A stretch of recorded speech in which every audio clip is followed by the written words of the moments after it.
오늘 하나님 말씀은 야고보서 1장 5절 말씀입니다. 야고보서 1장 5절 말씀을 제가 받들어 읽어드리겠습니다.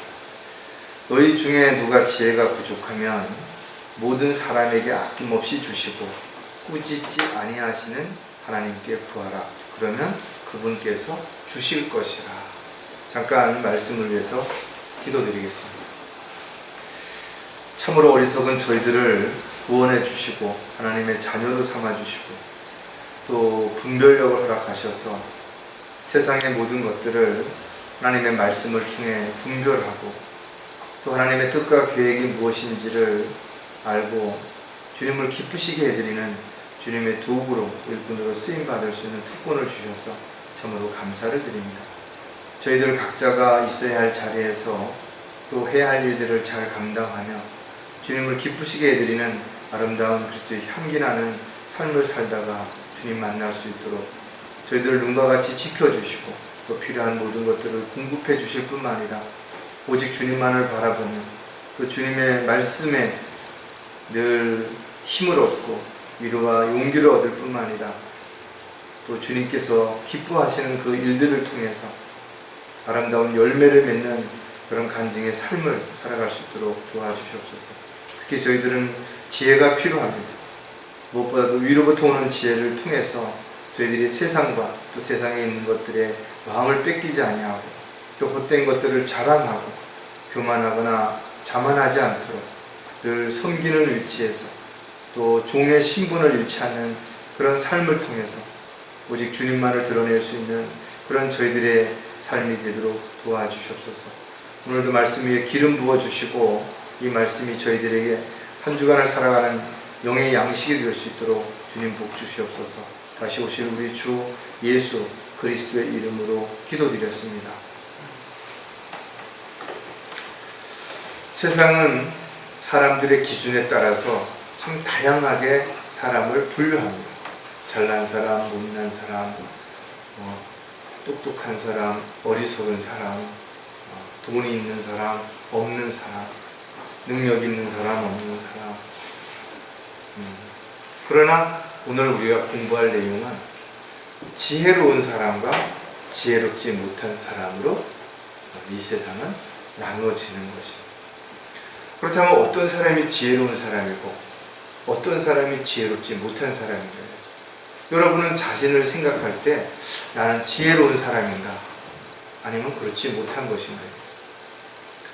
지혜로운 사람은 어떤 사람인가 하면 자기가 지혜가 늘 부족하다라고 인정하고 그 부족한 지혜를 하나님께 구하는 사람이야말로 가장 지혜로운 사람이 될 수 있는 것이에요.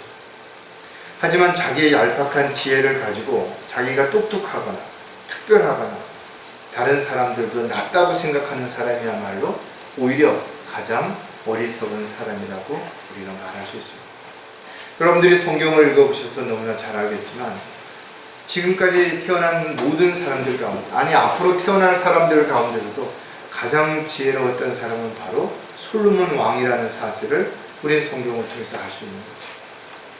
그러면 어떻게 해서 솔로몬 왕이 가장 지혜로운 사람이 되었는가 하면 그가 하나님 앞에 어떻게 기도했는지를 우리가 보면 알 수 있는 것이죠.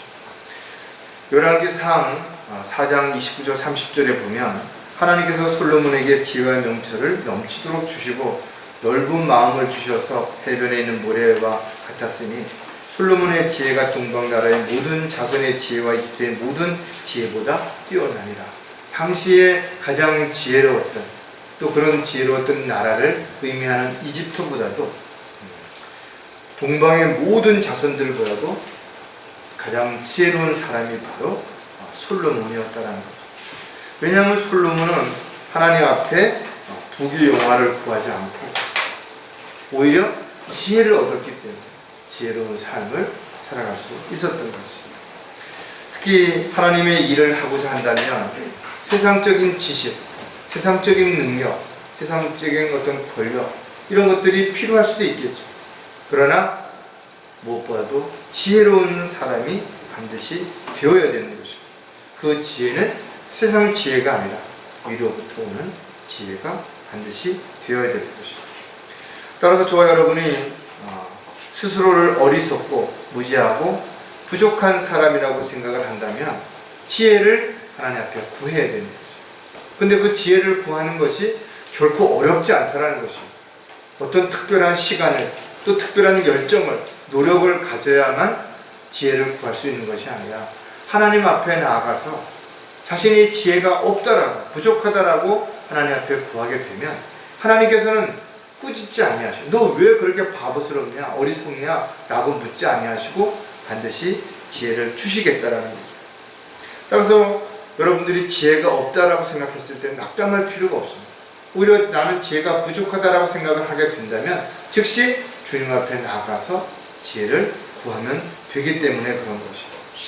따라서 누구든지 지혜가 부족하면 모든 사람에게 아낌없이 주시는 하나님 앞에 그 약속을 믿고 저와 여러분이 무릎을 꿇게 된다면 오히려 어리석은 자가 아니라 지혜로운 자가 되어서 하나님을 기쁘시게 해드립니다.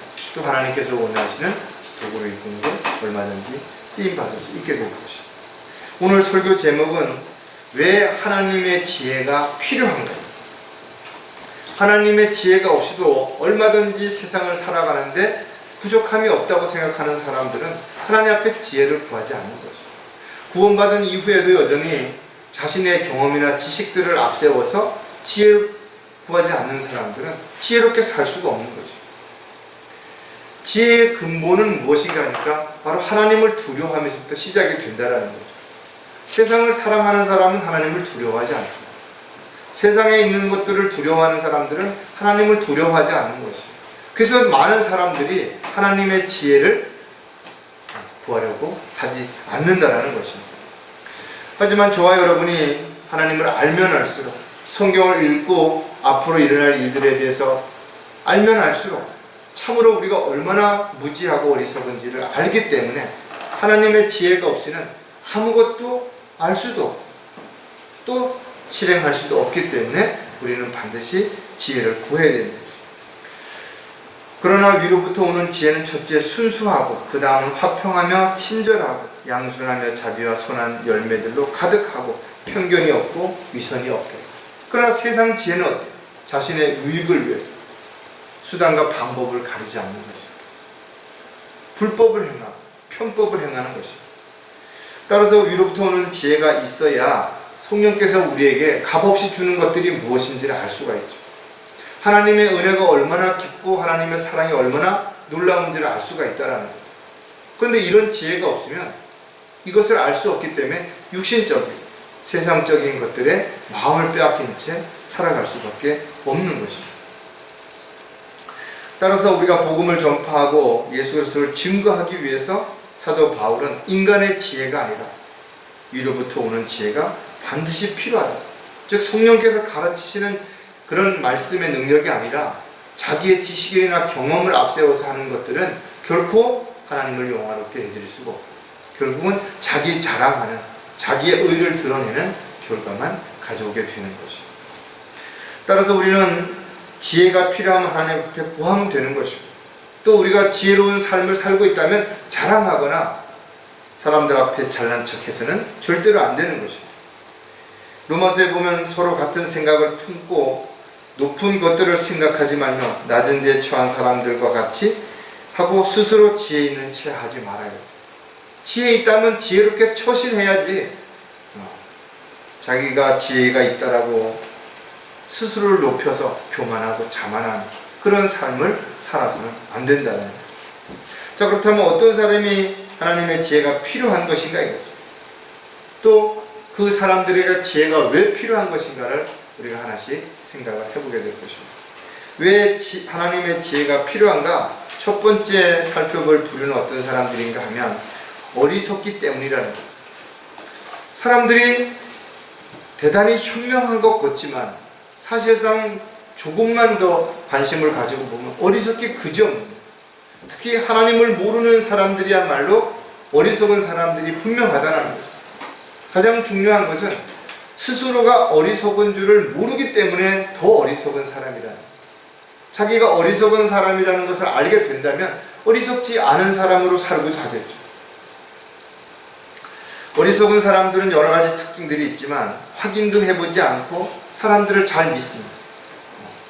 저 사람은 그럴 사람이, 저 사람은 그렇지 않을 사람이, 자기가 스스로 판단해버리는 거죠.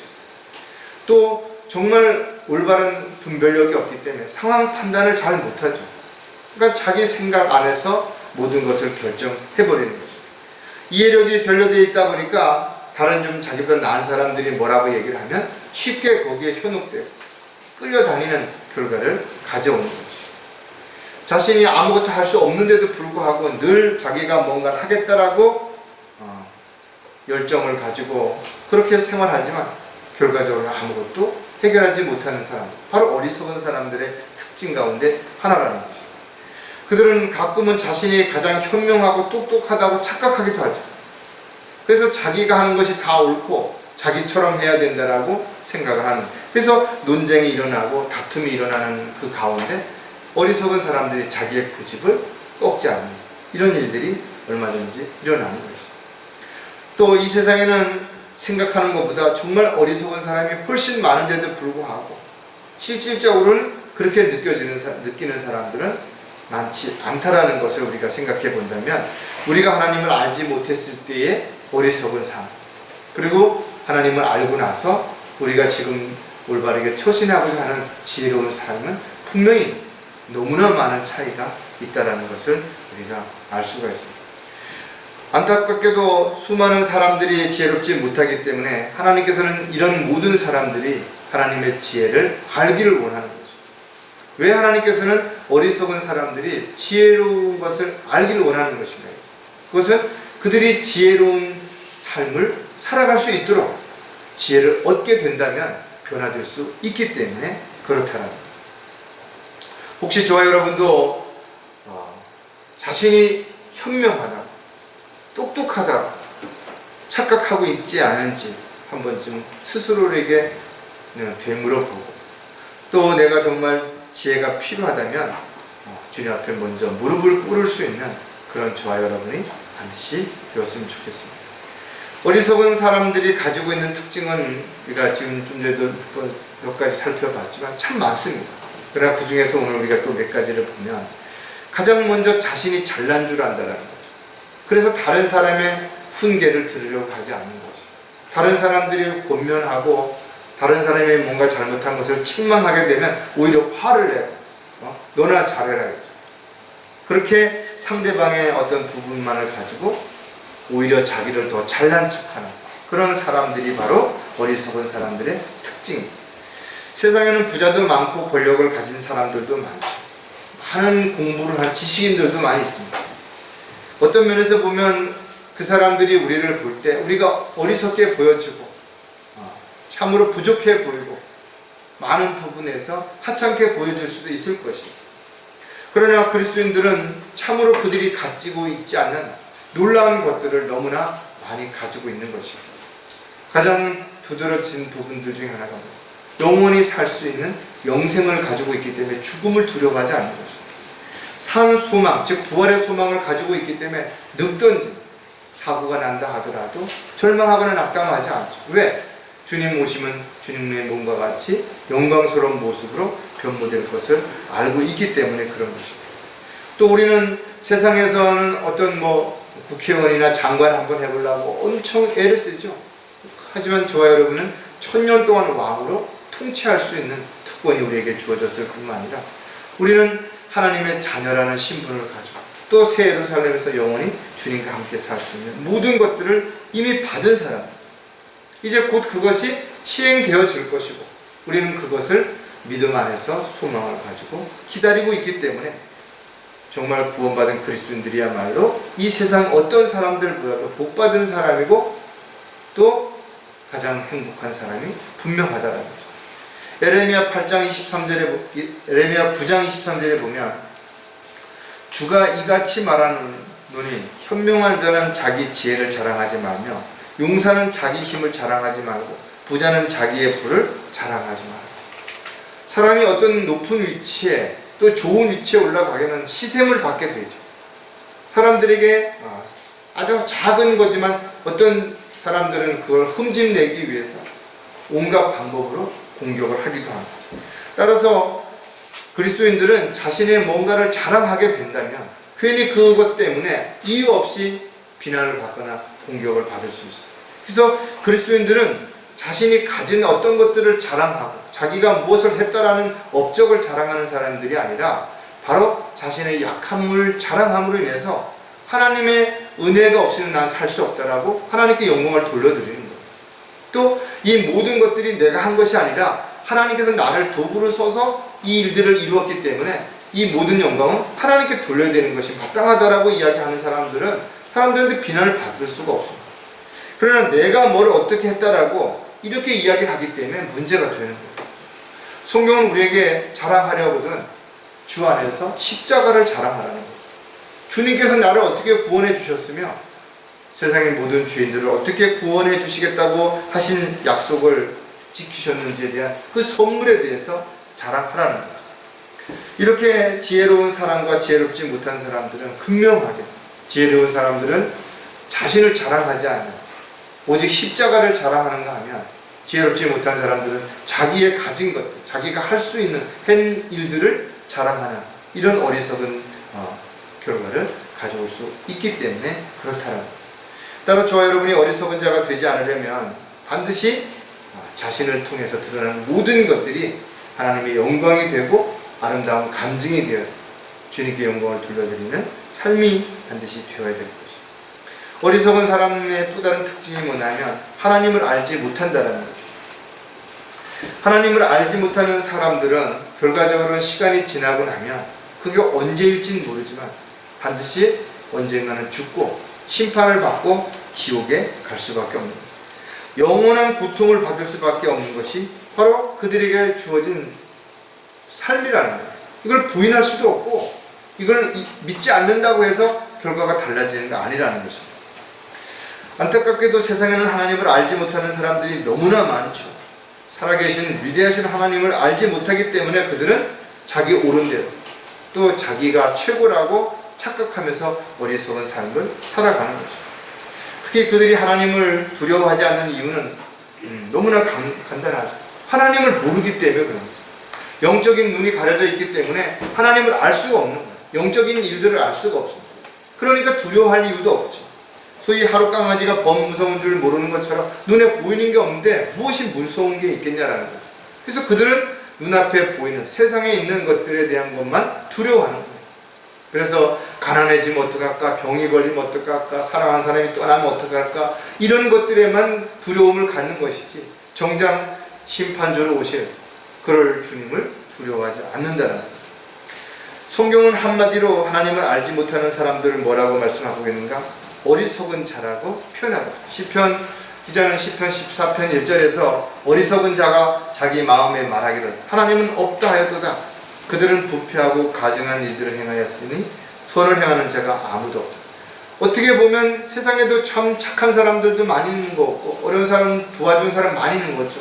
그러나 그것은 세상 사람들의 기준에서 보는 것이고 하나님 보시기에 선을 행하지만 악을 행치 않는 사람은 아무도 없고 죄가 없는 사람은 단 한 사람도 없다라는 거죠. 하나님 보시기에는 죄가 적든 많든 간에 그냥 죄인일 뿐이라는 것입니다. 그리고 그 죄인들은 반드시 심판을 받고 영원한 지옥의 형벌을 피할 수 없는 거예요. 불가능한 것이 없으신 하나님, 무에서 유를 창조하시는 하나님을 알지 못하는 사람들이야말로 가장 어리석은 사람들이죠. 한 치 앞도 내다보지 못하는 사람들이 뭘 어떻게 하겠다라고 자기가 무엇을 하겠다고 육신적인 계획을 세워서 자랑하는 사람, 참으로 어리석은 사람이 분명하다라는 거예요. 하나님을 두려워하는 사람들, 하나님을 정말 사랑하는 사람들은 늘 주님과 동행하기를 원할 것이고 어떠한 상황에서도 낙담하거나 절망해서 하나님을 떠나는 곁길로 가는 실족하는 어리석은 자가 되지 않을 것입니다. 따라 저와 여러분이 어떤 상황에서 우리가 주님을 알았고 주님과 함께 동행하고 있다면 결코 어리석은 자들과 같은 그런 무모한 행동을 하거나 어리석은 행동을 하는 그런 삶이 돼서는 안 될 것입니다. 어리석은 사람들의 또 다른 특징을 하나 더 보면 알면서도 행하지 않는다는 거예요. 사실은 몰라서 못하는 사람들도 많이 있죠. 배우지 못해서 경험이 없어서 또 기회가 없어서. 하지만 대부분의 사람들은 알면서 하지 않는 것이, 공부해야 되는 거 아는데 공부하는 자체가 힘든 거예요. 열심히 일해야 되는 거 아는데 일하는 자체가 너무나 부담스러운 거예요. 좋은 일을 하고 겸손해지고 사람들을 섬기고 위로하고 늘 그렇게 살아야 되는 걸 아는데 그렇게 살려고 하다 보니 자기가 손해를 보고 어려움에 처하고 문제를 자신이 대신해야 되기 때문에 그렇게 살려고 하지 않는 것입니다. 그래서 많은 사람들이 지식을 가지고 있어요. 그러나 그 지식을 올바르게 사용하는 사람들은 과연 몇 %나 되는 것인가. 오히려 많은 지식, 좋은 머리를 갖고 있는 사람들이 그 머리를 나쁜 곳에 쓰는 사람들이 너무 많죠. 불법을 행하고 다른 사람을 이용하고. 따라서 저와 여러분이 주님을 믿고 난 이후에 고난을 받는 것을 알면서도 그 고난받을 일에 여러분들이 도망가거나 포기하지 않는 이유가 어디 있는 것인가. 하나님의 위대하심을 알기 때문에 그런 것이죠. 곧 주님을 다시 만난다는 사실을 알기 때문에 그런 것이죠. 살아계신 하나님의 말씀을 잣대로 또 최종 권위로 두고 있는 사람들은 많은 것을 알지 못한다 하더라도 이미 알고 있는 것들을 잘 올바르게 실행함으로 열매를 맺는 삶을 살려고 하기 때문에 주님을 기쁘시게 해드릴 수 있는 삶이 되는 것이죠. 마태복음 7장 26절에도 보면 나의 이 말을 듣고 행하지 않는 자는 누구나 자기 집을 모래 위에 지은 어리석은 사람과 같으니라 말씀입니다. 어리석은 사람이 어떤 사람이냐? 뭔가 열심히 하죠. 그러나 곧 풍랑이 일어나고 홍수가 나면 떠내려갈 것을 알면서도 쉽게 집을 짓기 위해서 어떻게 했어요? 모래 위에다 집을 짓는 거죠. 반석 위에다 짓는 집은 힘들죠. 반석을 그거를 깎아가지고 거기다 구멍을 뚫고 그래서 기둥을 세우고 거기다 집을 짓는 얼마나 힘들겠습니까? 그럼 모래 위에 그냥 꾹꾹 박으면 되잖아요. 그러니까 얼마나 많은 사람들이 알면서도 설마 그런 일이 없겠지. 그래서 그런 사고들이 많이 일어나는 거죠. 또 문제들이 일어나는 거죠. 여러분 뉴스를 보면 안전모를 안 쓰고 안전고리를 안 하고 또 안전화를 신거나 또 안전적인 어떤 조치를 하지 않는 그런 일로 인해서 계속 사고가 나잖아요. 그러면 그것을 통해서 얼마나 그게 불행한 일인지 얼마나 고통스러운 일인지 왜 모르겠냐. 그래도 사람들은 그저 나 하나쯤이야. 나는 괜찮겠지. 어제도 아무 일이 없었는데 오늘도 아무 일이 없을 거야. 이런 생각들을 가지고 알면서도 행하지 않기 때문에 이와 같은 일이 계속 반복되는 것입니다. 많은 사람들이 구원받은 이후에 세상으로 돌아간 것이. 왜 그들이 세상으로 돌아간 것인가 이거죠.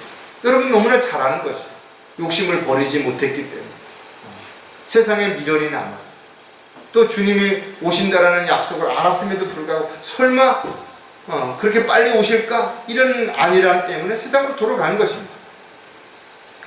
그런 것을 알고 있는 저와 여러분도 끊임없는 세상의 유혹이 우리에게 올 때마다 흔들릴 수 있다. 순간순간 마음이 흔들릴 수 있다.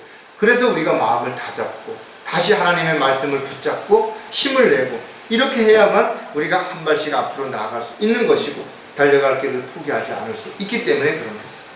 저와 여러분이 하나님을 만나기 전에 얼마나 어리석은 삶을 살았고 얼마나 하찮은 존재였는지를 알았다면 이제 주님을 만난 이후에 우리의 신분이 달라졌고 우리의 소망이 달라졌고 그렇다면 우리가 모든 것들이 하나님의 은혜로 된 것이라면 나를 자랑할 것이 아니라 나를 통해서 주님을 높여드릴 수 있는 그리고 하나님에 대해서 우리가 성경을 통해서 설교를 통해서 교제를 통해서 많이 알았다면 아는 것으로 끝난 것이 아니라 그 위대하신 하나님 앞에 우리가 더 겸손한 마음으로 사랑하는 마음으로 무릎을 꿇을 수 있는 그런 저와 여러분이 실행에 옮김으로 아름다운 간증을 통해서 현명한 지혜로운 삶을 반드시 살아야 할 것입니다.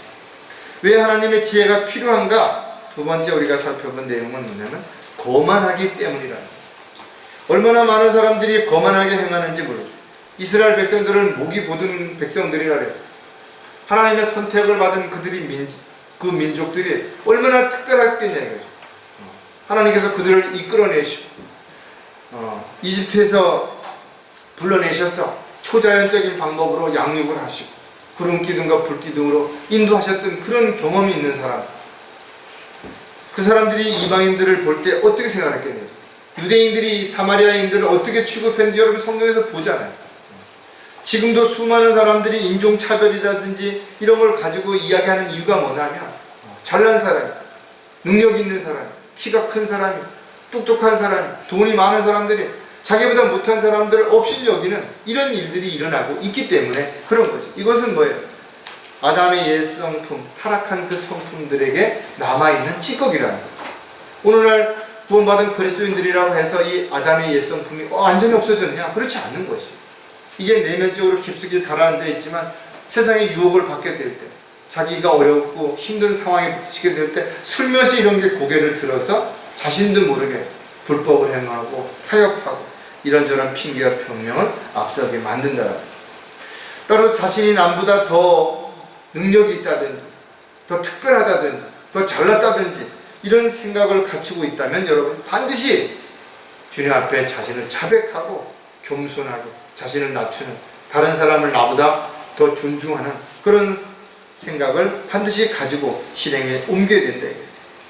남보다 더 많은 것을 가지고 있다면 그것은 내가 하나님의 일을 위해서 더 많이 드려야 되는 그런 위치에 있다라는 거예요. 내가 다른 지체들보다 더 많은 지식을 가지고 있다면 내가 그만큼 그 지식을 가지고 더 많이 애쓰고 노력해야 되는 그런 삶을 살아야 되는 것이고, 내가 더 많은 시간이 있다면, 더 많은 건강이 있다면, 더 많은 환경과 조건을 가지고 있다면 분명 더 많은 일, 더 많은 노력을 해야 되는 위치에 있는 것이지, 결코 나만 특별히 하나님이 사랑하셔서 나를 더 많이 챙겨주시고 더 많이 기회를 주시고 더 많이 좋은 조건에서 살도록 해주신 것이 아니라는 것을 우리는 반드시 기억해야 될 것입니다. 이러한 것을 알지 못하는 순간 자신도 모르게 목이 뻣뻣해지고 자기가 특별한 사람인 것처럼 거만해지는 것이, 걸음걸이가 달라지고 어깨가 위로 올라가고 다른 사람들을 하찮게 내려보고 깔보고 없인 여기고 이런 일들이 일어날 수 있다는 거예요. 가장 중요한 것은 하나님이 나에게 어떤 것을 주셨든 너무나 감사한 일이죠. 그러나 그 감사함 다음에 우리가 하나님이 주신 것들을 어떻게 효율적으로 하나님이 기쁘시게 하는 도구로 일꾼으로 사용될 것인가에 대해서 정말 심사숙고하고 또 깊이 있게 사용할 수 있어야 된다. 따라서 거만한 사람이 되지 않기 위해서는 어떤 경우에도 자신을 높이거나 자랑하거나 드러내거나 그러는 삶이 돼서는 안 될 것이다. 자, 그렇다면 거만한 사람들의 특징도 또 몇 가지를 생각해 보면 심판을 두려워하지 않는다는 거예요. 분명 성경에는 다양한 심판에 대해서 기록하고 있음에도 불구하고 심판을 마치 남의 이야기처럼 그렇게 생각해 버리는 것이죠. 저와 여러분은 주님 오셨을 때 공중에서 들려 올라가서 주님을 만난 이후에 어떻게 사는 것인가에 대한 그리스도의 심판석 앞에 서게 되겠죠. 어떤 사람은 칭찬을 받게 되고 어떤 사람은 수치와 부끄러움을 당하게 될 것입니다. 또 이 땅에는 우리가 들려 올라간 다음에 민족적인 심판이 있겠죠. 이스라엘 백성들이 그 어렵고 힘든 민족적인 심판을 통해서 수많은 사람들이 목배임을 당하고 비로소 예수님을 주라고 시인하는 그런 상황 속에서 그들이 겪어야 할 대환란의 심판이 그들에게 남아있다. 또 천년 왕국이 끝난 다음에 백보자 심판이 있죠. 모든 사람, 지옥에 있는 사람들까지도 올라와서 자신들이 지었던 모든 죄를 낱낱이 다시 평가받고 불못에 들어가는 이런 심판이 남아있다라는 거죠. 어디 그뿐만이에요. 구원받은 그리스도인들이 이 세상을 살아가는 동안에도 사실은 심판을 받게 되는 거예요. 죄를 졌을 때 자백하지 않으면 그 죄값으로 징계를 받게 되는 것도 심판인 것이고, 마땅히 하나님의 자녀로서 향유하고 누릴 수 있는 특권이 있는데도 불구하고 그것을 세상 욕심에 의해서 그것을 쫓다 보니까 마음에 늘 불편함과 또 답답함, 어리석은 그런 삶을 살아가는 사람 역시 심판을 받고 있는 것에 불과하다 이거죠. 따라서 저와 여러분이 하나님의 뜻과 계획 가운데서 살고 있다면 항상 심판에 대한 두려움을 가져야 되는 것이죠. 그 심판대 앞에 서게 될 자신의 모습을 끊임없이 회상하면서 정말 내가 주님 앞에 섰을 때 빈손으로 나가지 않아.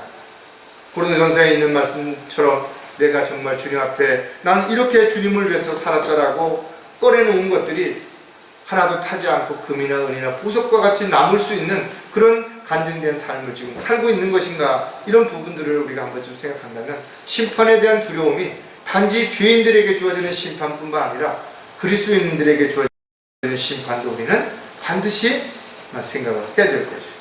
잠언 19장 29절에 보면 심판은 거만한 자들을 위하여 준비된 것이요 매는 어리석은 자들의 등을 위하여 준비된 것이라. 모든 사람들이 심판대 앞에 섰을 때 자신들은 뭐 특별한 사람이었고 뭘 어떻게 얼마나 대단했다라고 자랑하겠죠. 그래서 순식간에 다 타버리고 아무것도 남는 것이 없고, 오히려 그 거만한 자들이 주님 앞에 얼마나 수치와 부끄러움을 당하게 될 것인가를 우리가 한 번쯤 생각해 본다면, 하루하루의 삶이 정말 주님의 지혜가 없이는 살 수 없다라는 것을 고백하고 늘 지혜가 부족하다라는 것을 주님 앞에 고함으로 인해서 주님으로 받는 지혜가 우리가 현명한 삶을 살아가는 밑거름이 또 힘의 원천이 반드시 되어야 될 것이에요. 우리가 성경의 디모데전서에도 보면 감독이 되는 조건에도 초신자여서는 아니 되는 이유가 교만으로 높아져서 마귀의 정죄함에 빠질까 합니다. 자기가 뭔가 조금 알게 되면 자랑하고 싶죠. 우쭐대고 싶은 게 사람의 마음이라는 거죠. 그래서 이런 경험이 없는 사람들, 이런 과정들을 겪지 않은 사람들이 어떤 위치에 올라가게 되면 그 권력을 남용해가지고 잘못된 문제들을 일으키는 겁니다. 사람들은 누구나 어떤 위치까지 올라가게 되면 자기도 모르게 교만해지고 거만해지는 그런 부분들이 나타나는 거예요. 그러나 그 단계를 넘어서야 비로소 겸손해지고 자신을 낮추고 이렇게 되는 것입니다. 따라서 그리스도인들도 하나님의 말씀을 좀 알았을 때는 내가 세상 사람들보다, 아니 종교인들보다, 아니 교인들보다 내가 훨씬 더 성경을 많이 안다라고 우쭐하는 마음이 들 수 있다는 거죠. 그래서 남들을 쉽게 판단하고 평가할 수 있는 거예요.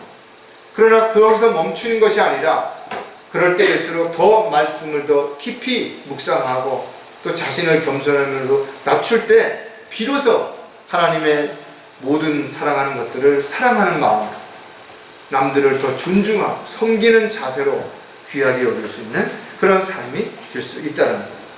따라서 거만한 사람들은 자기를 높이고 자랑하고 잘난 척하기 때문에 우리가 우리 스스로를 생각해 볼 때 우리 안에도 이런 어떤 부분들이 남아있다면 우리도 역시 거만한 사람이 될 수 있다는 것을 기억하고 반드시 하나님의 지혜를 통해서 우리의 이 거만함들이 겸손함으로 바뀌는 그런 저와 여러분이 되어야 될 것입니다. 거만한 사람들의 또 하나의 특징은 겸손하지 못하다는 것. 하나님의 일을 하는 데 있어서 가장 문제가 되는 것이 바로 교만이죠. 교만은 겸손의 반대입니다. 겸손한 사람들은 교만한 사람이 없어요. 그러나 교만한 사람 역시 겸손하게 행하는 사람은 아무도 없다라는 거죠. 마귀는 사람들에게 교만한 마음을 주어서 스스로 파멸에 이르게 하는 것을 성경에서 수없이 우리는 반복해서 기록되어 있고 보았대요. 아니 마귀 역시 교만함으로 인해서 자기가 하나님의 보좌를 넘봤던 존재라는 것을 우리는 너무나 잘 알고 있죠. 그래서 하나님을 두려워하지 않거나 사랑하지 않으면서 얻게 되는 이런 성경적 지식은 오히려 그를 교만하게 만들고 자만하게 만들어서 다른 사람들을 그 양날 가진 칼로 죽이는 역할을 한다는 거예요. 살리는 역할이 아니라 오히려 그 칼로 죽이는 역할을 하게 되는 그런 수많은 이단 교리에 빠진 사람들, 또 잘못된 어떤 판단을 가지고 배교하거나 타락한 그리스도인들에 의해서 많은 사람들이 실족하고 넘어지는 결과들이 일어나게 된다는 거예요. 따라서 성경을 많이 알고 있어도 주님을 사랑하는 마음이 결여된다면 그는 마귀의 꾀임에 빠져서 교만해질 수밖에 없는 것이고, 교만하게 된다면 그는 오히려 하나님을 대적하는 하나님의 일꾼이 아니라 하나님을 대적하는 마귀의 종이 되어서 하나님께 영광이 아닌 하나님의 걸림이 되는 삶을 살게 되는 것이죠. 야고보서 4장 10절에 보면 주의 목전에서 겸손하라. 그리하면 주께서 너희를 높이실 거죠. 주의 목전이 어디냐는 것이죠.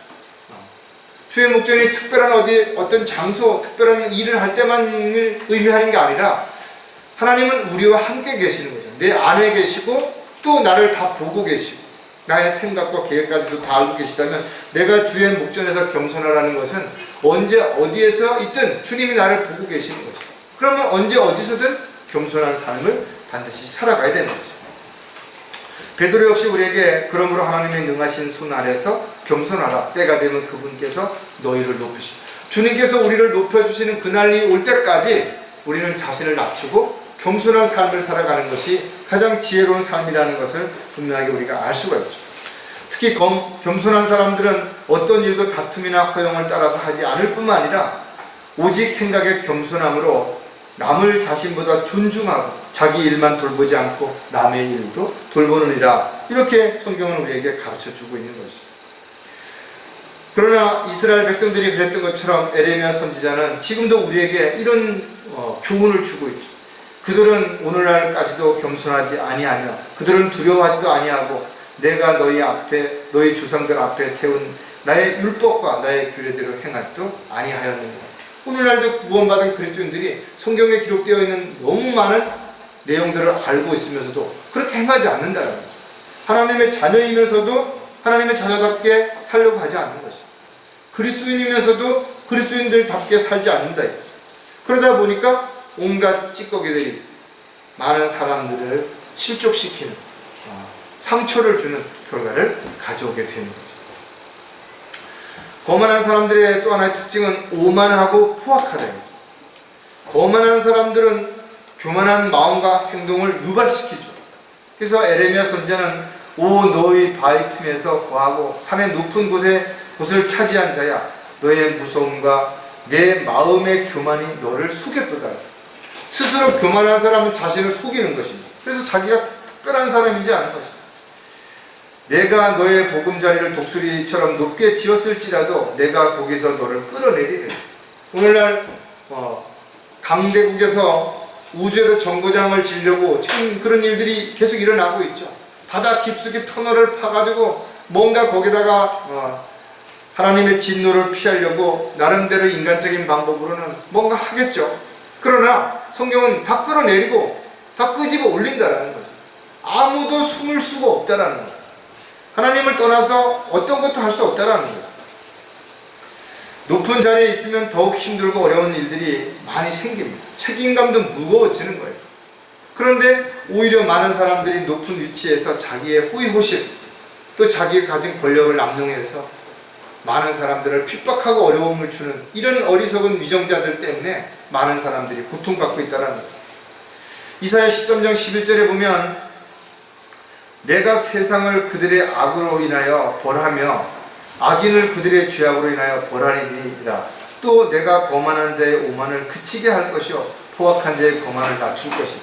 언젠가 때가 되면 모든 사람들이 주 앞에 무릎을 꿇게 되시고 자기 이름으로 자기 입으로 주를 시인하게 되는 때가 반드시 오게 될 것입니다. 왜? 눈으로 모든 것들을 목도하는 그런 날이 반드시 오게 됐기 때문에 그런 것이죠. 많은 사람들이 자기가 특별하고 또 특별히 잘났고 능력이 있다라고 생각하다가도 한 번쯤 큰 일을 겪고 나서는 별거 아니었구나. 또 나이를 먹고 나서 내가 그렇게 대단한 줄 알았는데 별거 아니구나 하는 걸 알게 된다는 거죠. 권력에서 내려온 다음에 알게 된다는 거죠. 하지만 안타깝게도 많은 사람들은 아직도 그 오만함과 포악함에 취해서 자기 가진 것들을 남용하는 어리석은 삶을 통해서 죄악을 저지르는 그런 안타까운 사람들이 너무나 많이 있습니다. 사람들이 다른 사람을 흉내내려고 할 때, 자기의 욕심을 채우려고 할 때, 결과적으로는 오만하고 포악한 그런 삶이 자신도 모르게 자신의 삶을 통해서 드러나게 되는 거죠. 그 결과 많은 주변 사람들이 상처를 입고 고통을 받고 아픔을 겪게 될 수밖에 없다는 거예요. 이처럼 거만한 사람들, 하나님의 심판이 있음에도 불구하고 그것을 두려워하지 않을 뿐만 아니라 자신이 특별한 사람인지 착각해서 자신을 높이고 겸손하지 못한 그런 상태에서 오만하고 포악된 삶을 살아가는 사람들이야말로 가장 지혜가 필요한 사람들. 왜? 이런 사람들 또 하나님의 지혜를 알고 나면 그 하나님의 지혜를 통해서 변화될 수 있기 때문에 그런 거죠. 저와 여러분이 그랬던 것처럼 새로운 변화가, 새로운 삶이 주님께 영광을 돌려드리는 삶이 될 수 있기 때문에 이런 사람들에게 반드시 하나님의 지혜가 필요하다는 거죠. 마지막으로 왜 하나님의 지혜가 필요한가? 미련하기 때문이라는 거죠. 어리석은 사람도 있고 또 교만한 사람들, 자만한 사람들, 이런 사람들도 있지만 또 한 가지는 거만한 사람들도 있지만 미련한 사람들도 있죠. 어떻게 보면 이 미련한 사람들이야말로 가장 어리석고 또 거만한 사람들일지도 모르는 것이죠.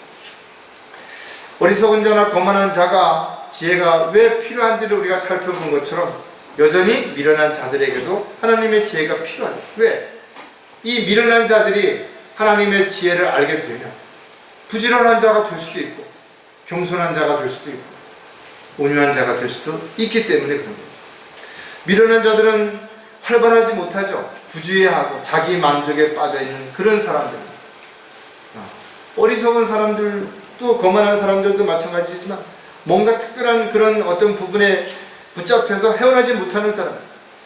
사무엘상 25장에 보면 나발이라고 하는 사람이 나오는데 이 사람의 이름이 이것을 번역하면 미련한 자라는 말이 미련한 자. 그럼 나발이라는 사람이 왜 미련한가 하니까 그 사람은 부자인데도 불구하고 아주 인색했다라는 거예요. 부자라면 많은 것을 가지고 있으니까 주변 사람들에게 좀 나눠주고 얼마든지 베풀면서 사람들에게 인정도 받고 잘 살 수 있었는데도 불구하고 그걸 움켜쥐고서는 인색했다라는 거예요. 오늘날도 보면은 참으로 인색한 사람들이 많다. 충분히 여유가 있고 누릴 수 있는 많은 걸 가지고 있는데도 그걸 움켜쥐고 사랑하는 가족들에게조차도 주변 사람들에는 물론 친구나 이웃 사람에게조차도 아주 인색한 그런 사람들이 있죠. 그런 사람들은 한마디로 말해서 미련하기 때문에 그런 거죠. 천년만년 살 것처럼 국간을 자꾸 넓히고 통장만 늘린다고 해서 내일 내가 행복하다는 보장이 어디 있냐. 하루아침에 자신이 가진 모든 것들은 물거품처럼 얼마든지 사라질 수도 있다는 거예요. 또 나발은 악한 사람이었다라고 기록하고 있는데 그가 다윗이 곤경에 빠졌을 때 조금만 도와줬더라면 얼마나 유익한 삶이 될 수 있었을까요? 근데 오히려 그렇지 하지 않고 인색하고 외면했다라는 것을 우리가 너무나 잘 알고 있습니다. 아무튼 오히려 홀대했다라고 성경에 기록하고 있죠. 따라서 미련한 자는 교훈을 싫어한다. 다른 사람이 아무리 얘기해도 받아들이려고 하지 않습니다. 또 자신만을 신뢰하기 때문에 자기 생각에 사로잡혀 있는 거예요. 그러니까 자기가 현명하고 똑똑하고 잘나고 이렇게 생각을 하기 때문에 다른 사람들이 얼마나 고통받고 어려워하는지에 대해 전혀 귀를 열지 않아요. 들을 수 없는 거죠. 그리스도인들은 모든 일에 있어서 절대로 미련한 자가 되지 않아도 미련한 자가 되지 않으려면 모든 일에 인색하거나 또 악한 자가 되서는 안 될 것입니다. 자, 미련한 자들의 또 특징을 몇 가지를 더 생각을 해보면 고집을 버리지 못하는, 미련한 자들의 가장 큰 특징이 고집스럽다는 거예요. 그러니까 자기 고집을 한번 세우면 꺾질 않은 거야. 그것이 잘못됐다는 걸 알았음에도 불구하고 굽히지 않습니다. 따라서 미련한 사람들은 쓸데없는 그 고집으로 인해서 자기가 가진 모든 것들을 누리지 못하는 어리석은 삶을 살아가는 것이죠. 자신의 잘못을 인정하는 순간 상대방이 자신을 업신여길까, 자기가 고집을 부렸다는 걸 인정하는 순간 자신이 가진 모든 것들이 물거품이 될까봐 억지를 부린다는 거예요. 따라서 괜시리 고집을 피움으로 인해서 상태를 더 어렵게 만들거나 환경이나 여건들에게 더 많은 문제를 일으키는 거죠. 이런 사람들이 가족들 가운데 있다면 그 가족들이 얼마나 힘들어지고 피해를 보게 될지, 또 교회에 만약에 그런 고집을 부리는 사람이 있다면 아무것도 못하는 거예요. 하는 일마다 발목을 잡는다든지 문제를 제시하고, 또 어떤 일이 있을 때 잘못했던 것을 잘못됐다라고 얘기한다면 또 잘못된 부분들이 잘 될 수 있는 대안을 제시하고 함께 기도하는 이런 부분들이 필요해야 되는데 무조건 고집만을 피우는 이런 것들은 합당하지 않다라는 거죠.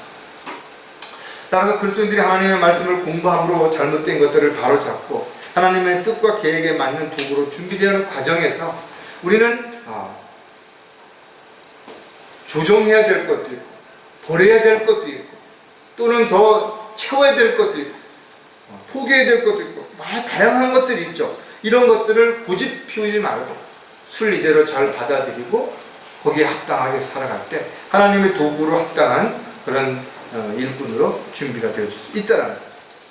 골로새서 2장 18절에 보면 아무도 자의적인 겸손과 천사들을 숭배함으로 너희의 상을 속여 빼앗지 못하게 하라. 그는 보지 않는 것을 억지로 주장하고 자기 육신의 생각으로 헛되이 과장한다. 어떤 사람들을 이야기하는 미련한 사람들을 의미한다는 거예요. 자의적인 겸손, 스스로 자기가 대단히 겸손한 것처럼 사람들 앞에 보이기 위해서 불필요할 정도로 막 이렇게 오버하는 사람들이 있죠. 이런 사람들은 실질적으로 그러지 않는 거죠. 현재 성경이 잘못되었고 또 교리가 잘못되었다는 것을 많은 책들을 통해서 또 많은 내용의 설교들을 통해서 수많은 사람들이 알고 목사들이 알고 있는데도 불구하고 자신의 기득권을 채우기 위해서 또 그것을 잃지 않기 위해서 끊임없이 거짓말을 하고 자기의 고집을 내세우는 수많은 사람들이 있다는 것입니다. 그런 사람들이 아무리 그것을 고집 피우고 이 세상에서 자기의 유익을 취한다 하더라도 하나님 보시기엔 미련한 자입니다. 하나님 앞에 그 어떤 것도 내어놓을 수 없는 참으로 어리석은 삶을 살아가는데도 불구하고 그것을 벗어나지 못하는 이유가 뭐예요? 고집을 버리지 못하기 때문에 우리가 하나님의 말씀을 통해서 우리 잘못된 것을 알았다면 아무리 내가 오랫동안 그것을 사용했고 그것이 나에게 어떤 유익을 주었다 하더라도 과감하게 버릴 수 있는, 포기할 수 있는 그런 저와 여러분이 될 때 우리가 미련함에서 벗어나는 그런 삶이 된다는 것을 우리가 오늘 또 다시 한번 교훈을 통해서 얻을 수 있어야 될 것입니다. 미련한 사람들의 또 다른 특징은 위선에 끌려다닌다. 위선이라는 게 뭐예요? 겉과 속이 다른 거예요. 속으로는 딴 생각을 가지고 있는데도 불구하고 겉으로 친절한 척, 예의 바른 척, 자상한 척, 남을 이해하고 배려하는 척 이렇게 하는 사람들에게 끌려다니는 거예요. 왜? 그 사람의 마음을 모르니까, 분별력이 없으니까 잘 판단할 수가 없기 때문에 그런 거죠. 요즘 도박이나 마약으로 인해서 많은 사람들이 재산을 탕진하고 있고 몸도 망치고 있다. 그 뉴스에 끊임없이 나와요. 그런데도 이게 뉴스가 없어지지 않는 이유가 뭐냐? 여전히 지금도 한탕주의, 나는 한탕으로 성공할 수 있을 거라고 생각하는 사람들이 너무나 많다. 요즘 뭐 무슨 비트코인인가 무슨 강아지 그림이 있는 그런 코인이 몇 배가 오른 게 아니라 몇만 배가 올랐다라는 거죠. 실질적인 어떤 것이 아닌데도 불구하고 그것이 계속 돌려 폭탄처럼 돌려가는데 어느 순간에 그 실체가 드러나면 그냥 허탈해져 버리는 거죠. 그로 인해서 피해를 본 사람들이 수도 없이 많은데도 불구하고 여전히 그것을 통해서 벼락부자가 됐다라고 이야기하는 사람들 때문에 수많은 사람들이 지금도 자기가 가지고 있는 재산을 송두리째 사기를 당하고 날려버리는 이런 일들이 일어나고 있는 것입니다. 갈라디아서 2장 13절에 다른 유대인들도 마찬가지로 그와 함께 위선을 행하나 심지어는 바나바까지도 그들의 위선에 끌려가더라. 위선을 부리는 사람들이 겉으로 보기에는 그럴듯하죠. 알았음에도 불구하고 많은 사람들이 끌려간다. 구원받은 그리스도인들이 혹여라도 체면이나 유익 때문에 어쩔 수 없이 알면서도 잘못된 것을 행한다든지 그런 무리를 동조한다든지 또 그런 사람들과 연합해서 뭔가 일을 꾸미고 있다면 이것이야말로 미련한 사람이에요. 왜? 풀을 보듯이 그 결과는 뻔한 것이기 때문에 그런 거예요. 그런 사람들을 하나님께서 축복해 줄 수가 없다라는 거죠. 하나님께서 그런 사람들을 갖다가 하나님의 도구로 쓰실 수가 없다라는 거예요. 그럼에도 불구하고 여전히 지금도 그런 사람들이 너무나 많이 있죠. 우리의 영적 분별력이 흐려지면 이런 것들을 분별할 수 없기 때문에 결국은 겉으로 드러나는 몇 가지를 보고 끌려가는 거죠. 저 사람은 그럴지 않을 사람이다.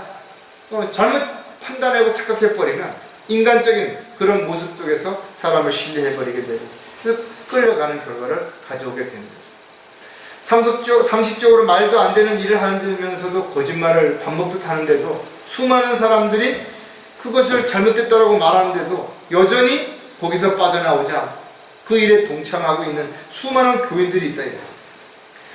현실의 고난과 어려움을 피하기 위해 자신이 가는 길이 잘못됐다는 걸 알면서도 그 길을 따라가는 사람, 박차고 나오지 못하는 수많은 사람들, 왜 그런 것인가요? 위선에 끌려가기 때문에 그런 거예요. 자기 스스로도 위선자이기 때문에 그런 삶을 살 수밖에 없다는 거예요. 미련한 사람들의 또 다른 특징이 무엇인가 하면 스스로 자신을 속인다는 거죠. 많은 사람들이 의외로 자신을 속이는 거예요. 나는 아니야. 내가 하면 괜찮은 거야. 남들도 다 그렇게 하는데 나는 뭐 그 사람들보다는 조금 낫지 않아? 특별하지 않아? 그들이 이 모든 것들을 감추고 속이는 것은 결과적으로는 잠시뿐이에요. 이 세상에서 10년, 20년을 그렇게 속이고 잘 먹고 잘 살았다 하더라도 인생은 잠깐 보다 사라지는 안개와 같기 때문에 참으로 하나님 입장에서 보면 눈 깜짝할 사이에 지나가는 이런 상황 속에서 뭘 대단히 누릴 것이 있고 드러낼 것이 있냐라는 것을 우리가 한번 좀 생각해 본다면 우리 삶 가운데 어떠한 것이라도 스스로 자신을 속이는 그런 어리석은 자가 되지 않도록, 다른 사람이 나를 속이지도 못하도록 철저하게 분별력을 가지고 잘 분별해야 되겠죠. 또 내가 다른 사람을 절대로 속이면 안 된다라는 확신한 하나님의 약속 가운데서 자신이 하는 말에도 반드시 책임을 질 수 있는 그런 저와 여러분이 되어야 될 것이죠. 고린도전서 3장 18절에 보면 아무도 자신을 속이지 말라. 만일 너희 가운데 누구라도 이 세상에서 현명하다고 생각하거든 어리석은 자가 되라. 그러면 현명한 자가 되라. 이 얘기가 좀 어려울 수도 있어요. 그런데 쉽게 생각을 해보면 많은 사람들이 자기 자신을 속이는 이유가 무엇인가 하면 자기가 하는 일이 현명하다고 생각하기 때문에 그런 거예요. 다른 사람은 다 잘못됐지만 나는 현명하기 때문에 내가 하는 일이 다 옳은 일이라고 생각하는 그런 사람이야말로 가장 어리석은 사람이고 가장 미련한 사람이라는 사실을 성경에서 우리에게 가르쳐 주는 거죠. 어떤 문제에 있어서도 정도를 지나쳐 자기 형제를 속이지 말라. 이는 우리가 미리 경고하였고 증거한 바와 같이 주께서는 이러한 사람들에 대하여 벌을 주시는 분이시기 때문이시라. 특히 사랑하는 가족들 또 지체들을 속이는 것이야말로 가장 어리석은 사람들이죠. 가장 악한 사람들일 수도 있는 것입니다. 사도 요한은 어린 자녀들에게 아무도 너희를 속이지 못하게 하라고 권면하고 있죠. 저와 여러분이 현명하다고 생각한다면 스스로 나는 아직도 어리석다라고 생각을 가질 때 현명한 사람이 되고자 하는 마음을 갖게 되는 것이고, 현명한 사람이 되고자 하는 마음을 가진 사람이야말로 하나님 앞에 지혜를 구할 수 있는 삶을 살아갈 수 있게 됩니다. 내가 뭔가 필요하다고 생각이 돼야 그 필요한 것에 관심을 갖게 되고 그 필요한 것을 얻기 위해서 뭔가를 내가 포기하거나 노력하거나 하는 결과를 가져오는데, 나에게 필요 없다라고 생각을 한다면 굳이 관심을 가질 이유도 거기에 마음을 둘 이유도 전혀 없게 되죠. 따라서 저와 여러분이 하나님에 대해서, 하나님의 말씀에 대해서, 하나님의 약속에 대해서 관심을 갖고 있지 않다면 하나님의 모든 것들에 대해서 여러분들이 관심을 가질 게 없게 되는 거예요. 그러면 자연스럽게 세상에 있는 것에 관심을 갖게 되고, 세상에 있는 것들에 관심을 갖게 된다면 결과적으로는 어리석은 자가 되는 것이고, 거만한 자가 되는 것이고, 미련한 자가 되는 것이고, 하나님께서는 우리가 이런 자가 되지 않게 하기 위해서 우리에게 무엇을 요구하시는가 하면, 너 지혜가 필요하냐? 그럼 내가 꾸짖지 않고 주겠다 이거죠. 그리고 지혜로운 자가 돼서 어리석은 삶이 아니라, 거만한 삶이 아니라, 미련한 삶이 아니라 하나님께서 원하시고 기뻐하시는 그런 삶을 살아가는, 그런 삶을 살다가 주님을 만났을 때 잘했다고 칭찬 들을 수 있는 결과를 가져오는 것을 우리에게 다시 한번 가르쳐 주는 거죠. 왜 하나님의 지혜가 필요한가? 우리는 여전히 하나님의 지혜가 필요한 그런 어리석고 무지하고 부족한 자이기 때문에 우리 역시 끊임없는 하나님의 지혜가 필요하다. 단지 세상 사람들에게 비춰서 이야기하는 것이 아니라 우리는 오늘 이 말씀이 다시 한번 우리 스스로를 돌아보는 계기가 되어서 우리가 현명한 자로, 하나님 보시기에 정말 합당한 자로 살아가는 저와 여러분이 되시기를 주의 이름으로 부탁을 드리겠습니다. 기도하겠습니다. 하나님 아버지, 오늘도 말씀을 통해서 저희들 내면 깊숙이 자리 잡고 있는 교만하고 어리석고 거만하고 또 나태하고 또 미련한 그런 타락한 옛성품들을 다시 한번 생각할 수 있게 해주심을 감사를 드립니다. 끊임없는 말씀을 통해서 이런 것들을 씻어내고 걸러내고 제거할 수 있도록 인도해 주시고, 저희들이 늘 주님 보시기에 현명한 주님의 도구로 합당한 삶을 살아가다가 주님 만날 수 있도록 주님 함께 해 주시옵소서. 다시 오실 우리 주 예수 그리스도의 이름으로 기도드렸습니다.